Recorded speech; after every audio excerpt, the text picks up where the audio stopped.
Hello friends, आज मला खूप दिवसांनी व्हिडिओ करायला वेळ भेटलेला आहे. मला काही कारणास्तव रूम बदलावं लागत आहे. ॲक्च्युली मी एक रूम पाहिली होती, मला ती खूप आवडली. मग जिथे मी राहते तिथे सिस्टम असं आहे की पैसे देऊन रूम बुक करावी लागते. पण आज भरपूर पाऊस आहे, बघूया जेव्हा वेळ मिळेल तेव्हा सामान शिफ्ट करूया. संध्याकाळी जेवणात मी तेल मिरची बनवली होती, सोबत मीच घातलेलं आंब्याचं लोणचं आणि कांदा. बऱ्याच दिवसांनी कांदा खात होते. साफ केली आणि प्रवासाला निघाले. किंवा ऑफिसचं काम होतं. मध्ये जामला एका ठिकाणी ढाबा होता आणि तिथे मग मी बंगाली मिठाईचा आस्वाद घेतला. पुन्हा प्रवासाला लागला, काम केलं आणि पुन्हा परतीच्या प्रवासाला लागला. कारण फार गरजेचं होतं, रूम शिफ्ट करायचं, सामान करायचं. आणि मग नवीन रूमला मी आले तर बऱ्यापैकी त्या काकूंनी साफ करून ठेवली होती रूम.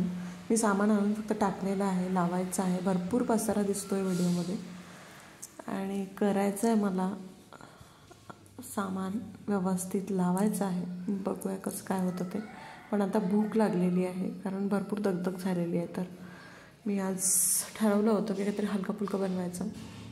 पहिले देव मांडून घेतले आणि दिवाबत्ती केली आणि मी माझ्या पेटपूजेला लागले. दह्याची चटणी बनवली होती मी आणि मग मी विकतचं इडलीचं बॅटर आणलं होतं. त्याच्यामध्ये थोडंसं आपलं गव्हाचं पीठसुद्धा टाकलं आणि भाकरीचं पीठसुद्धा टाकलं आणि सोबत काहीतरी चिरून घ्यावं म्हटलं म्हणून मग पातीचा कांदा, हिरवी मिरची, टोमॅटो घातलं आणि उत्तप्पे तयार केले.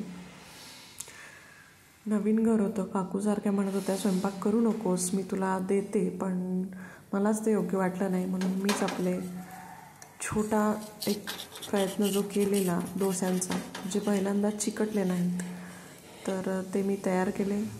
खूप व्यवस्थित झाले असतील. तेच मी आमच्या काकूंना नेऊन दिले. तर त्यांना आवडली की नाही माहिती नाही, पण आज पहिलाच दिवस होता. छान चटणी आणि डोसे केले. मी स्वतःही खाल्ले, पण त्याआधी मी देवाला दाखवले आणि तेच ताट मी नेऊन दिलं आमच्या काकूला. आणि मग मी म्हटलं चला आता आपण पण खाऊया. 4 एक उत्तपम झाल्यावर मी ते चटणीबरोबर आस्वाद घेतला आणि मग मला आठवलं की सध्या ZEE5वरती आता थांबायचं नाही हा चित्रपट आलेला आहे मराठी आणि भरपूर ऐकलेलं आहे मी त्याच्याबद्दल.